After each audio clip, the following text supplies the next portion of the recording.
رحمت رسول علیہ رسول الکریم اما بعد۔ آج کل عنوان چل رہا ہے اکل حلال کا۔ امت چونکہ اس پہ غافل ہو رہی ہے اور حرام خوری مبتلا ہو رہی ہے، اللہ ماشاء اللہ کہنا پڑے گا۔ یہ دیکھو کہ جس مالک نے پیدا کیا اس نے حکم دیا کہ ایسا مت کرنا، یہ تمہارے لیے جائز نہیں ہے۔ شاعر السلام نے وضاحت فرما دی، اگر اسے خلاف کرو گے گنہگار ہوگے۔ مختلف شکلیں ہوتی، صورتیں ہوتی ہیں، اس لیے کہ مومن اس سلوک جو طے کرنا چاہتا ہے، خانقاہ نظام میں قدم رکھنا چاہتا ہے، لازم ہے حلال روزی ہے۔ ایک لقمہ بھی حرام چلا گیا سارے کام میں پانی پھر جائے گا۔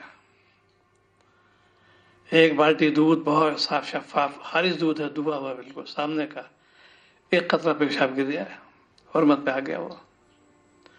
ایسی اعمال تم لوگ کرتے ہیں، عشاء تہجد شوابین پڑھتے ہیں، لیکن حلال کی فکر نہیں کرتے، دیانتداری نہیں کرتے۔ دیانتداری نہیں کرو گے تو ظاہر اس پر معاملہ تو ہو جائے گا۔ اسی لیے اتقوا اللہ، اللہ سے ڈرو۔ یہ خانقاہ نظام، اسی کا نام بیت ہونا ہے کہ ہماری زندگی میں شریعت کے پوری چھاپ آ جائے، فی السلم کافہ۔ آج ہم سے بیت تو ہو جاتے ہیں لیکن عمل نہیں کرتے، اسی لوگ بدنام کرتے ہیں۔ علم نام ہے عمل کا، لفاظی کا نام بالکل نہیں۔ آج امت لفاظی پہ آ گئی، بیان بازی پہ آ گئی، خوب بیان کر رہے ہیں، گھنٹوں بیان کروا لو، اس سے کچھ نہیں ہے۔ اصل مقصد تو یہ ہے کہ وہ علم سے آپ نے پناہ آپ نے پناہ چاہے، اللہ سے ان سے پناہ چاہتے ہیں جو نفع نہ پہنچائے، انہی میں سے بیان بازی ہوتی ہے۔ ولاجے کی علم حاصل کرو عمل کرنے سے اور اس کو آگے بڑھاؤ، یہ ہے مقصد، یہ ہے تبلیغ کا کام۔ پہلے سیکھو اور آگے بڑھاؤ تاکہ امت اس پہ عمل کرے گی، تم کو ثواب ملے گا، ان کو ثواب ملے گا۔ آج پارٹی بندی ہونے لگی، افسوس کی بات ہے یہ۔ دین میں پارٹی بندی تو بھائی اسم اللہ ہے، اللہ کی پارٹی کے ہیں، حزب شیطان نہیں، ان کے بہت سی پارٹیاں ہیں۔ اس لیے دنیا میں ہو دین کی طرف توجہ ہو، ہمارا کوئی قدم خلاف شریعت نہ اٹھنے پائے گا۔ اٹھنے میں، بیٹھنے میں، کھانے میں، پینے میں، ہر چیز میں جتنا اس پہ عمل کرو کامیاب ہو جاؤ گے۔ تو مختلف صورتیں تھی آج کل، چونکہ عموماً ذبیحہ درست نہیں ہے، ایسا گوشت کھانا حرام ہے۔ اور ہے مسلمان، چاروں قسم لوگ مسلمان ہیں، خریدنے والے، بیچنے والے، کھانے والے، کھلانے والے، ہے مسلمان۔ اور ذبیحہ درست نہیں، ایک بوٹی پیٹ چلو حرام ہے اس کے لیے، دعا قبول نہیں ہوگی۔ کتنی شادی ہم لوگ کھانا کھا رہے ہیں، شادی میں جاتے ہیں، جیسا بھی ہے، چکن بریانی ہے، یہ چکن سوپ ہے، چکن روسٹڈ ہے، مختلف ورائٹیز بنائی جاتی ہیں مرغ کی، اور ہے حرام۔ دل میں قباحت تو ہر مسلمان بیٹھ گئی خنزیر کے گوشت کے بارے میں۔ اب یہ خنزیر گوشت نہیں، ہمارا حرام ہے بھائی، کوئی جز نہیں استعمال کر سکتے اس کا۔ صحیح ذبیحہ اگر بغیر بسم اللہ کے، بغیر اس کے جو شرائط نہیں پورا کرو، وہ بھی اسی کو آ جائے گا۔ اور ہم لوگ کتنے گوشت کھائے بازار میں جا کے، ہوٹلوں میں کھاتے ہیں گوشت، ہمیں کیا ہے، مرغ ہے صاحب، بھنا ہوا الگ ہے، شوربے دار الگ ہے، مختلف مرغ کی قسمیں ہیں، اور ہے حرام۔ دعا قبول نہیں ہوتی ہے، آپس میں رنجشیں ہو رہی ہیں، مار پٹائی ہو رہی ہے آپس میں، یہ کیا کون سا وہ دین ہے؟ یہ دین میں تو یہ ہے کہ بڑی یہ آمیزی کھرا مال ہے، مٹھاس اس کے اندر، کڑواہٹ ہے ہی نہیں، یہ ہے دین۔ اس کی طرف توجہ نہیں ہوتی آج کل۔ لوگ مدرسے کتنے قائم ہو گئے، لیکن فضلہ جو ان کے وہ دو معنی میں آتے ہیں، فاضل کے میں، ایک کی پھوک کے معنی آتے ہیں، فضلہ ہے یہ، ایک پڑھا لکھا شخص ہو گیا، ایک فاضل بھائی، کیونکہ صحبت نہیں پائی انہوں نے۔ اللہ والے کو صحبت میں جاؤ گے یہ چیز ملے گی۔ جتنی صحبت میں اختیار کرو گے، اللہ والوں کو صحبت میں جاؤ گے، اتنی قلب نکھار پیدا ہو جائے گا۔ پہلے لوگوں نے اپنی زندگی وقف کر دی کہ مجھے اب جو میں ملا ہے تو میں اللہ والوں کی سوتا رہوں گا. ایک بہت بڑے نواب تھے یہاں، انہوں نے تقریباً 19 سال اپنی زندگی صرف کی ماتھانی خدمت میں، بہت بڑے نواب تھے، لیکن ان کو اپنے کارن کچھ ملے یا نہ ملے میں اپنے شہر کی صحبت میں رہوں گا. بہت کچھ ملا، اللہ تعالیٰ نے ان کو دیا. دونوں بیٹے حافظ سے بہت بڑے بزرگ تھے دونوں بیٹے ان کے. تو اس طریقے سے آج ہم لوگ دین میں دھوکہ دے رہے ہیں. دینداری کا ملمہ، عالم چور نہیں ہوگا، چور عالم بن جائے گا. خدا قطع بنا لی، کچھ چیزیں معلوم ہو گئی. تو قوم ملعون یہود اور نصارہ، اس نے ایک جال بچھا دیا ان مسلمانوں کے اندر کیسے زہر پھیلایا جائے. دین کے نام سے شروع کر دیا، یہ فلاں پارٹی، یہ فلاں پارٹی. یہ سب یہود اور نصارہ کی چالیں ہیں. اللہ سے ڈرو، دین میں لگو اخلاص کے ساتھ، اور توجہ دو اپنے اولاد کو بھی. میرے گھر میں حرام مال نہ آنے پائے. اگر حرام مال سے بچو گے قلب میں نور پیدا ہوگا. جب نور آئے گا تاج سے رغبت ہوگی اس کو. آپس میں برائی لگائی بجائی کس قدر انٹرنیٹ پہ معاملات شائع ہو رہا ہے، اللہ پناہ میں رکھے. یہ وہی کرے جسے تزکیہ نفس نے نہیں کیا. اپنے کو دیکھو، اپنے اندر کیا خامیاں ہیں اس کو بھی نظر ہونا. یہ تھوڑی کہ دوسروں کے خامیاں دیکھ رہے ہیں. ہم بیسیات سے بھرے ہوئے ہیں اور دوسرے نکیر کرتے رہتے ہیں. کیوں انہوں نے تزکیہ نفس نہیں کیا؟ اسی لیے تزکیہ نفس فرض عین ہے. خانقاہ نظام کے جو لوگ کہتے ہیں مذاق اڑاتے ہیں، وہ احمق کہیں گے ان کو. وہ جانتے ہیں ہوا بھی نہیں لگی ان کو، تصوف کی ہوا نہیں لگی ان کو. اس لیے وہ کیا جانے، جو واقف ہوگا اس سے پوچھو. مولانا گنگوئی نورا مرقدو بڑی پیاری بات فرمایا کہ مجھے مٹھائیوں کا نام یاد ہے، حاجی صاحب کا نام یاد نہیں، لیکن مزہ ان کو معلوم ہے، مجھے معلوم نہیں کون افضل ہوگا.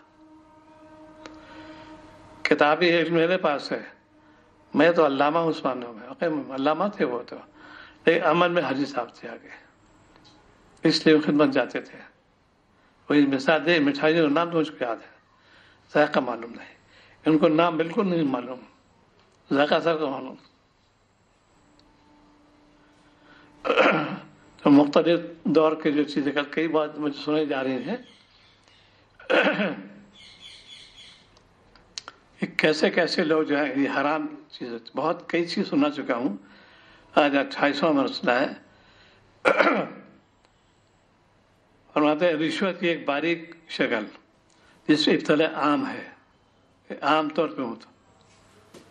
سوال کیا کہ میں ایک فیکٹری میں اسٹور کیپر کی حیثیت سے ملازم ہوں.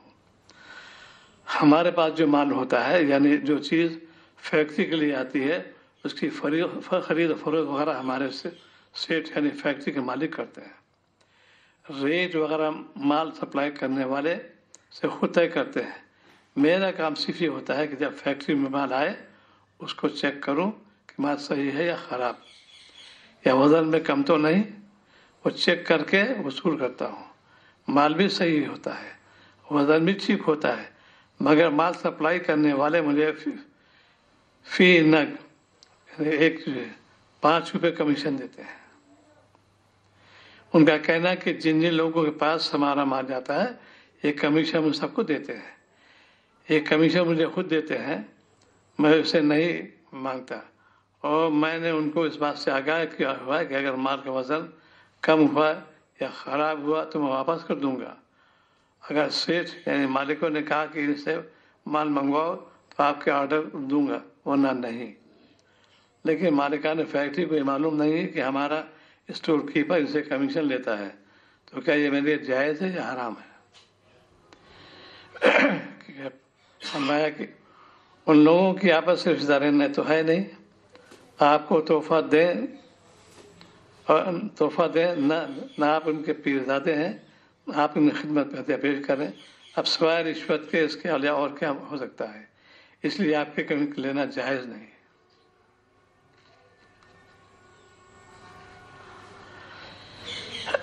مجبور رشوت دینے والے کو حکم. हुजूर अकरम सल्लल्लाहु अलैहि वसल्लम ने फरमाया रिश्वत देने वाला और लेने वाला दोनों दोज़खी हैं। अगरचे इसके बारे में बहुत सी और भी होंगी। उस मुल्क में जहाँ लिखा उन्होंने ट्रैफिक पुलिस ड्राइवर हजरात के दरमियान ये मसला होता है, वो गाड़ियों से माहवार रिश्वत लेते हैं। बाद जब भी किसी चौक में गाड़ी मिल जाए तो रोक कर रुपये लेते हैं। उनको गाड़ी के कागजात बता दिए जाए, कागजात मुकम्मल होने की सूरत में फिर भी वो कोई ना कोई इल्ज़ाम लगा देते हैं। मसलन गाड़ी का रंग दुरुस्त नहीं है, तुम तेज़ रफ्तारी से गाड़ी चलाते हो, अलग वो मसाइल पर मसाइल निकालते हैं और परेशान करते चले जाते हैं और चालान की सूरत में इतनी दफ़ा नाजायज़ लगा देते हैं कि बहुत परेशानी और तकलीफ का सामना करना पड़ता है। आपसे सवाल है कि ऐसी सख्त मजबूरी और तकलीफ दह सूरत हाल में हम क्या गुनहगार होंगे जो उनको दें। वरना कोई काम गैर कानूनी हद तक वसा न किया जाए, इसके बावजूद अगर रिश्वत देने वाले देनी पड़े तो लेने वाले इसलिए कि जहन्नम का सामान कर रहे हैं और देने वाला बहरहाल मजबूर है, उम्मीद इससे मुआवजा न होगा। अगर गैर कानूनी काम के लिए रिश्वत दी जाए तो दोनों फरीक लानत के मुस्तहक हैं। इसी तरह के रिश्वत के मुतालिक सवाल के जवाब में मौलाना यूसुफ रहमतुल्लाह अलैह मकाम पर यूँ इरशाद फरमाते हैं, इस किस्म की शीरीनी जो सरकारी एहलकारों को दी जाती है ये रिश्वत की मदद में आती है। इससे परहेज करना चाहिए क्योंकि ये शीरीनी नहीं बल्कि जहर है। मिठाई तकसीम करते हैं। एक मकाम पर इरशाद फरमाया, सरकारी मुलाजिम लोगों का काम करके उनसे जो तोहफा वसूल करे वो रिश्वत ही की सूरत में है।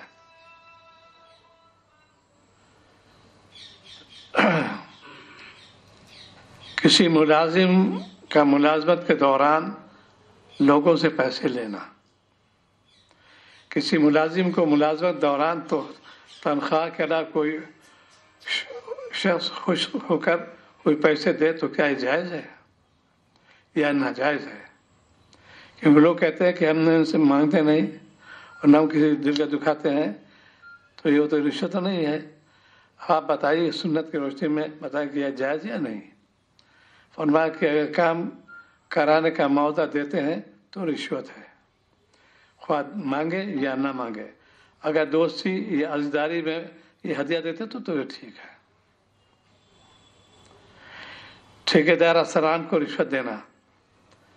मैं सरकारी ठेकेदार हूँ, मुख्तलिफ महकमों में पानी की तरसील की लाइनें बिछाने के लिए हम ठेके देते हैं।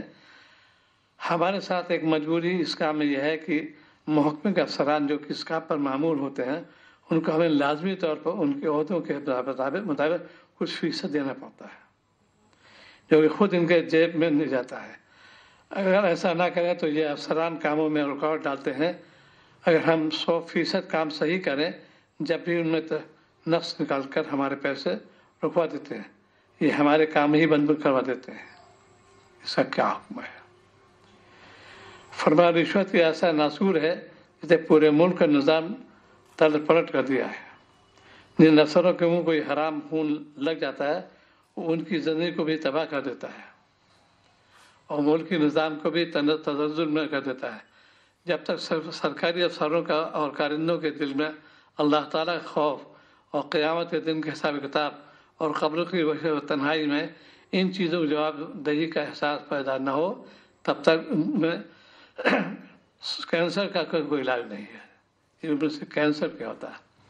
आपसे यही कह सकता हूँ कि जहाँ तक मुमकिन हो उन कुत्तों को हड्डी डालने से परहेज करें और जहाँ बेबस हो जाए अल्लाह ताला से माफ़ी मांग लें।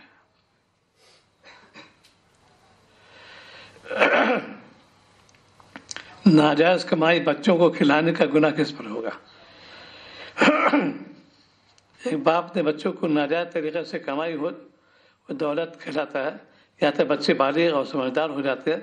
बच्चों को मालूम होता है कि हमारे बाप ने हमें हराम की कमाई खिलाई, तो क्या बच्चों को अपने वालिदैन से अलग हो जाना चाहिए? क्योंकि बच्चे अभी इस काबिल नहीं हुए कि खुद कमा कर खा सके, तो बच्चों को क्या करना चाहिए? क्या बाप का गुनाह बच्चों के ऊपर भी होगा या सिर्फ बाप ही को होगा? इस बारे में कुरान और सुन्नत के मुताबिक तफसील से बयान फरमाइए। फरमाया कि बालिग होने और इल्म हो जाने के बाद तो बच्चे भी गुनहगार होंगे, लिहाजा इनको इसकी कमाई के परहेज करना चाहिए। अगर ये मुमकिन न हो तो फिर अलग होना चाहिए। अलबत्ता वालिदैन की खिदमत व इकराम में कोई कमी न करें, उनकी ज़रूरियात अगर हों तो उसको भी पूरा करें। ये आजकल उसको ये है खानखाई निज़ाम, ये हलाल और हराम की तमीज़ नहीं करते, चिल्ले पे चिल्ले लगा रहे हैं, काम में लगे हुए हैं, इन चीज़ों को कोई तवज्जो नहीं। कहते हैं अफसोस की बात, कैसा दीन है ये खालिस दीन है, ये खरा माल है। मुस्तहब पे तो ये अमल, यहाँ वाजिब ही नहीं याद रखो, मुस्तहब पे तो ये अमल हो रहा है और दीन पे ये अमल हो रहा है। हराम माल पेट में जा रहा है, हराम खोरी हो रही है, रिश्वत झूठ गीबत हो रही है, ये कैसे हो सकता है? बीमा और इंश्योरेंस हासिल शुदा माल, बीमा और इंश्योरेंस इस्लामी उसूलों के लिहाज से कैसा है? बाज़ दफ़ा दरामदात के लिए बीमा ज़रूरी होता है, क्योंकि जहाज़ के डूबने और आग लगने का खतरा होता है। ऐसी सूरत में वो शख्स बीमा इंश्योरेंस कंपनी क्लेम करके कुल मालियत वसूल कर सकता है। ऐसी सूरत में शरीयत क्या कहती है? आपने इरशाद फरमाया, बीमा जो मौजूदा सूरत है वो शरई नुक्ते नज़र से सही नहीं है, बल्कि जुआ और जुआ की तरक्की याफ्ता शक्लें हैं, इसलिए अपने अख्तियार से बीमा कराना तो जायज़ नहीं। अगर कानूनी मजबूरी की वजह से बीमा करा पड़े तो अपनी अदा करदा रकम से ज़्यादा वसूल करना दुरुस्त नहीं। चूँकि बीमा का कारोबार दुरुस्त नहीं, इसलिए बीमा कंपनी में मुनाजबा भी सही नहीं होगी। बहुत सी चीज़ें ऐसे, अरे साहब तो उन्हें कटमुल्ले हो गए, लोग कहाँ से क्या। इंश्योरेंस कंपनी में मुलाजमत करना, मुझे एक इंश्योरेंस कंपनी में काम करता हूँ, और यहाँ आने से पहले मुझे मालूम नहीं था कि इंश्योरेंस कंपनी में काम करना दुरुस्त नहीं, और मैं इस वक्त सिर्फ लाइफ इंश्योरेंस को गलत समझता रहा। अब मैं चाहता हूँ कि इसको आज ही छोड़ दूँ, लेकिन पीछे घर को भी देखता हूँ कि मेरे वालिद साहब खुद सरकारी अफसर थे, रिटायर हो चुके हैं, वालिद और साहब की पेंशन होती है और वालिद साहब की पेंशन आती है। आप फौरी तौर पर मुलाजमत न छोड़ें, ये हिकमत अमली है। किसी जायज़ ज़रिए माश की तलाश में रहें, अल्लाह ताला से दुआ भी करते रहें कि सूद की लानत से निजात हासिल हो जाए। जब कोई जायज़ ज़रिए माश मैसर आ जाए तो छोड़ दें, उस वक्त तक अपने आप को गुनहगार समझते हुए इस्तिग़फ़ार करते रहें। अगर कोई सूरत हो सके तो आप किसी गैर मुस्लिम से कर्ज लेकर घर के खर्च के लिए दे दिया करें और तनख्वाह की रकम से उसका कर्ज अदा करें, तो ये सूरत अख्तियार करनी चाहिए।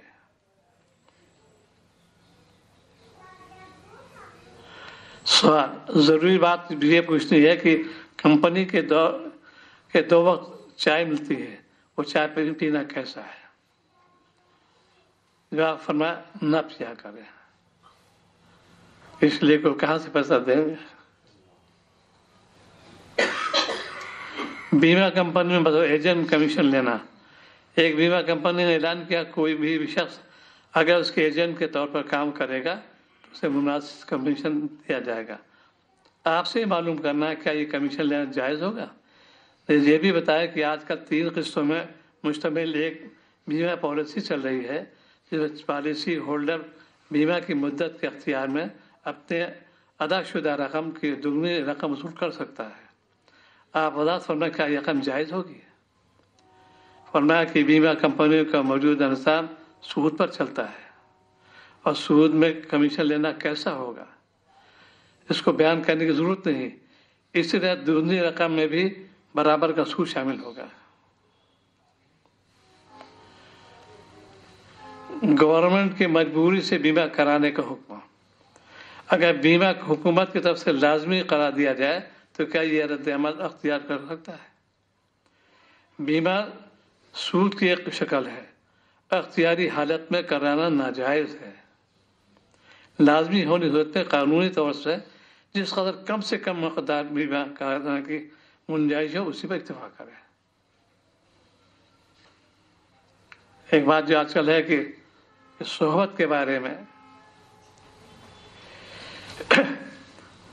फरमाया कि हाजी इमदादुल्लाह साहब आज मक्के नवर जब छोटे थे तकरीबन 4 साल के थे तो शहीद नवर मरकज़ इलाके में तशरीफ ले गए।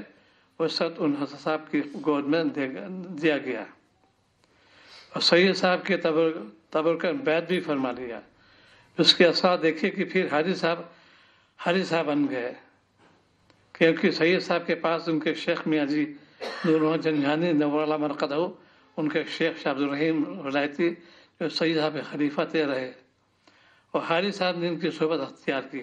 अल्लाह ताला ने उनको वो सलाहियत अता फरमाई कि मौलाना थानी रहमतुल्लाह अलैह किसी ने पूछा कि हज़रत हाजी साहब तो आपके से इल्म में बहुत कम है, लेकिन आप इनके बाद हर वक्त हाजिर देना चाहते हैं। तो फरमाया हाँ, लोग तो बताते हैं कि हाजी साहब पहुँचा देते हैं, फ़र्क ये है इसलिए इसके पास जाता हूँ, एक निगाह में कहाँ से कहाँ पहुँचा देते हैं।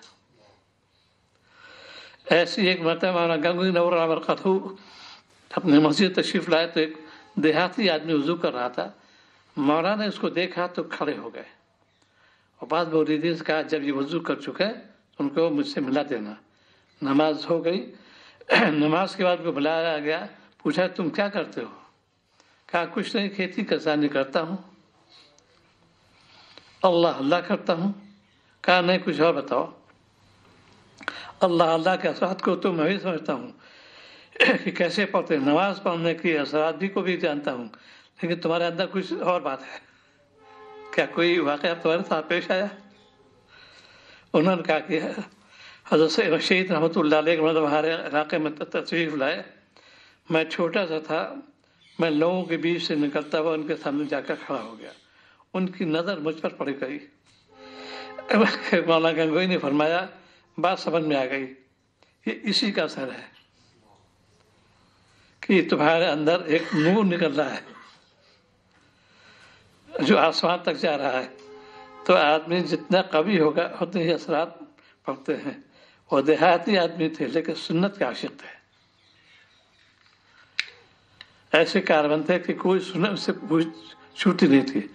सैयद साहब के असरात में से खास असर ये था कि जो भी इनके हाथ में हाथ दे देता उसकी काया पलट जाती है, उस शख्स से कल में माहियत हो जाती है। ये सोहबत का असर होता है, इसलिए आँख का असर पड़ता है। ये सब जानते हैं कि बच्चों पर नज़र लग जाती है, नज़र बद होती है। अलैन हक़ हदीस के अंदर वारिद है, बाद लोगों की नज़र इतनी बुरी होती है सही तंदुरुस्त को देख लें तो बीमार हो जाए। और ये लोग भी जानते हैं कैसे देखने ताल्लुक़ होता है। इस अच्छा अल्लाह के साथ जो नए बंदे होते हैं उनकी नज़र में भी कीमा होते हैं। दीन होता है बुजुर्ग नज़र से पैदा। तो ये खुलासा ये है कि देखो भाई, अपने आप को दीन में लगाओ, पुख्ता हो के मार पिटाई से बचो, गाली गलौज से बचो, बुराई से बचो, अफरा तफरी से बचो। अपने काम में लगो, जितना जिक्र में लगोगे उतनी फिक्र पैदा हो जाएगी। इंसान आया दुनिया में चंद दिनों के लिए और जाना बाजपुरस होगी, क्या जवाब देंगे? इससे डरो, जब से डरोगे कामयाब हो जाओगे। आज उम्मत में इंतजार क्यों पैदा हो गया? हराम और पेट पर नहीं जा रहा, आइए ने कलाम करते हैं। इसीलिए उलमाए कराम ख़ास तौर से न ज़बान बहके न कलम बहके और खवास जो है न दिल बहके। 3 चीज़ें होती हैं। अल्लाह की याद में दिल मामूर हो, इन खुराफात चक्कर क्या करो पढ़ के, आज मरे कल दूसरा दिन। इसीलिए अपने आप को गुनाहों से बचाओ, जो तुम्हारे पेट में लुक़मा जाए हलाल और हराम से बचो। ये कैफियत अल्लाह अलग सोबत से उनके पास जाओगे, वो ये तबलीग करते रहते हैं कि देखो अपने आप को गुनाहों से बचाते रहो। और शार असल ने बड़ी मेहनत की, इसको सहाबा को बड़ी मेहनत की कि कोई गुनाह ना होने पाए। हर एक बात तमी फरमाते थे। आज उम्मत बेखबर हो रही है। बड़े अफसोस की बात है, रस्मी बैत बहुत हो गई, हम फला से बैत है, ये बैत काबिल कबूल बिल्कुल नहीं है। काबिल कबूल क्या है? अमल भी तो हो साथ। डॉक्टर से दोस्ती ज़रूरी नहीं, इलाज ज़रूरी है। डॉक्टर नुस्खा लिख के दे दिया, इलाज तुमको ही करना पड़ेगा। बैच शेख ने कर लिया, कम करना तुमको ही है। इसीलिए अपनी आज़ा की हिफाजत करो, आँखों की, कानों की, ज़बान की। न कलम बहके न ज़बान बहके। कितने आजकल मामूरात इसका जारी हो गए, दुनिया के अंदर राज हो गए, मार पिटाई के वाक़या पेश आते। ये कितने अफसोस, दीन को बदनाम करना होता है। अल्लाह से डरो, अभी तुम्हें قوت जवानी है, तुमने मार पिटाई कर ली, क्या तुम बूढ़े नहीं हो गए? वक्त तो जरूर आएगा, उस वक्त भी कोई काम नहीं देगा। इसीलिए अल्लाह वालों से वाबस्ता रहो, नियत करो कि मेरी अमल करना, अमल से करोगे कामयाब हो जाओ। अल्लाह ताला हमें तौफीक अता फरमाए। अल्लाहुम्मा सल्ली अला सय्यिदिना व अला बारिक व सल्लम अल्लाहुम्मा तौहीद व रफ़ा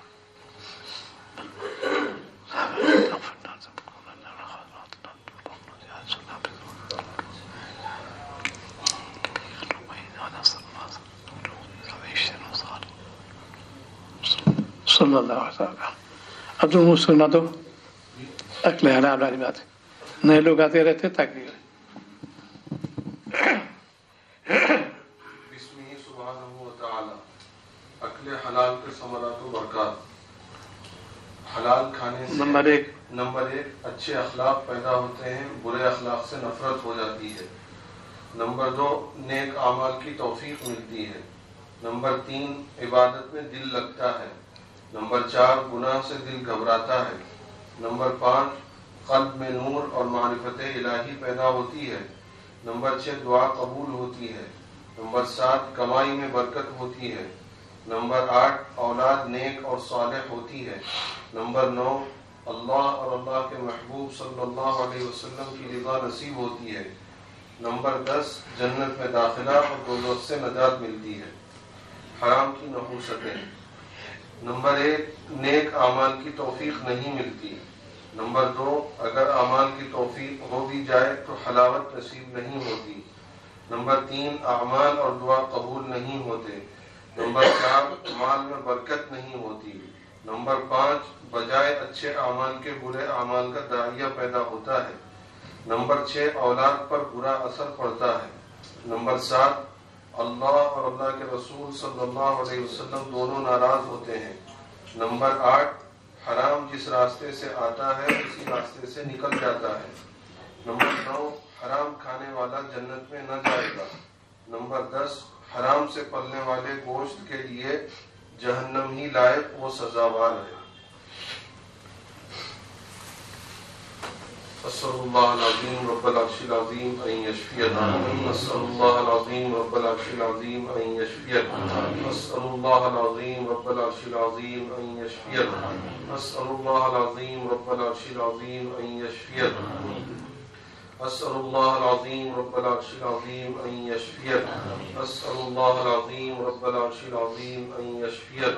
अस्सलामुअल अज़ीम रब्बल अर्शिल अज़ीम अन यशफियक। ला बअस अल्लाह ताला मक़बूल फरमाए।